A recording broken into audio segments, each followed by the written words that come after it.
Today, let's go over House Mormont's history. It will be an overarching history and not character-specific, as some of the characters will have their own videos. House Mormont's words are, "Here we stand." Their sigil features a black bear over a green wood, and their seat is on Bear Island. 500 years ago, they would come into ownership of a Valyrian steel bastard sword called Longclaw, which would become their ancestral house weapon, passed from lord to lord. Either they had it built with a bear pommel, or they would add it on later. House Mormont is described by Ned Stark as an old house, proud and honorable, but with lands that are cold, distant, and poor. The Hall of the Mormonts reflects this, and is simple and built of huge logs surrounded by an earthen palisade. The people they lord over mostly live along the coasts and fish the seas. Because the island lies far to the north, their winters are particularly terrible, and House Mormont must ensure their people are well taken care of to survive the winter. As well, House Mormont would occasionally have to deal with raids from the frozen shore by the wildlings or the Iron Men from the Iron Islands.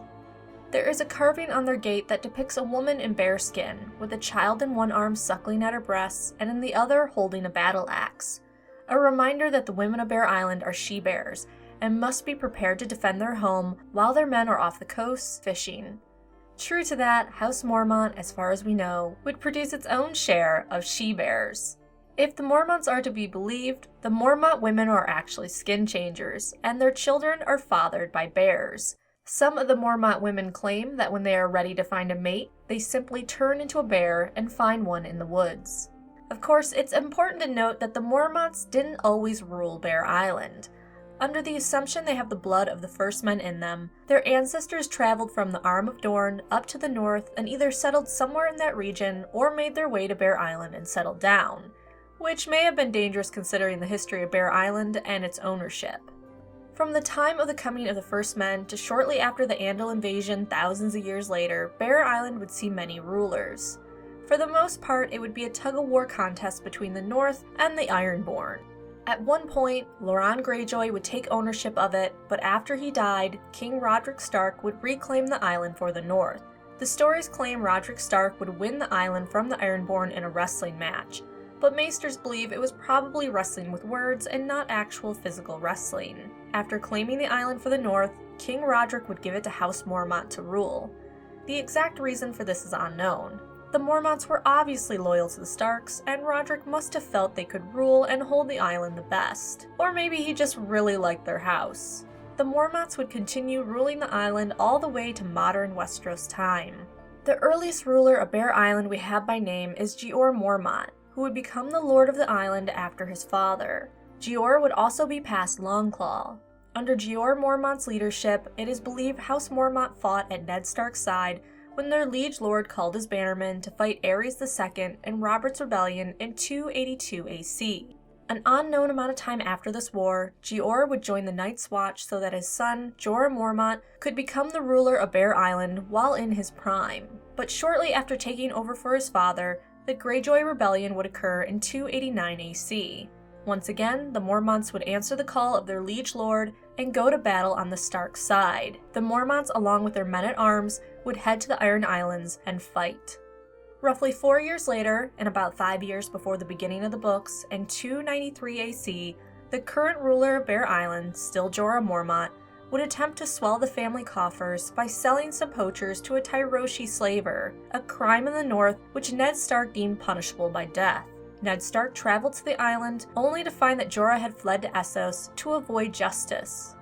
Following Jorah's dishonor and Jorah's fleeing to Essos, Meg Mormont, Jorah's aunt, and Jeor's sister would rule Bear Island. The heir to Bear Island would then become her daughter, Dacy Mormont, a lanky 6-foot-tall woman who was said to have been given a morning star at the age most girls were given dolls. For an unknown reason, Meg Mormont would bring Longclaw that Jorah had the grace to leave behind before heading to Essos to Jeor on the Wall so that he could have it. Jeor would later give the family sword to Jon Snow, but following both Jeor's and Jon's death, the fate of House Mormont's ancestral sword is unknown. They may or may not get their sword back. 5 years after Meg becomes the Lady of Bear Island, House Mormont would again support the Starks during the War of the Five Kings in 298 AC when Robb Stark calls his banners. Meg Mormont, along with her heir, Dacey, would take their bannermen to meet with Robb. Unfortunately, Dacey Mormont would be killed during the Red Wedding, making Meg's next oldest daughter, Elisane, the new heir. After Robb Stark is killed and Stannis Baratheon asks for House Mormont's support, Lyanna Mormont, a 10-year-old girl and the youngest daughter of Meg Mormont, sends a letter back saying, "Bear Island knows no king but the king in the north, whose name is Stark." Shortly after that, the Mormonts minus Meg and their men-at-arms would attack the Iron Men longships off of Deepwood Mott. After Stannis Baratheon comes and secures Deepwood Mott and restores it to House Glover, House Mormont would then swear fealty to Stannis. Then the heir of House Mormont, Elisane, along with their men, would march with Stannis to Winterfell. Meanwhile, the ruler of Bear Island, Meg, remains in an unknown location with 2 of her living girls. We can assume she is headed to the Neck as commanded.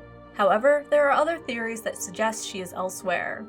Many assume that the Mormonts are still loyal to the Starks, and that given the chance, they will see a Stark rule in Winterfell again. Stannis is most likely a means to an end for them. There is also hope that Meg Mormont is with Howland Reed, making delicious the North Remembers plans. Jorah Mormont and Meg Mormont will have their own video. The last week of this month will either be lighter Game of Thrones videos or special Essos videos. I haven't decided yet, so that I can enjoy a week vacation around the holidays. Besides that, make sure you come back for Game of Thrones A Song of Ice and Fire videos twice a week. They're going to be on weird days this month before hopefully going back to a normal schedule in January. Besides that, there are Star Wars, comics, and other videos.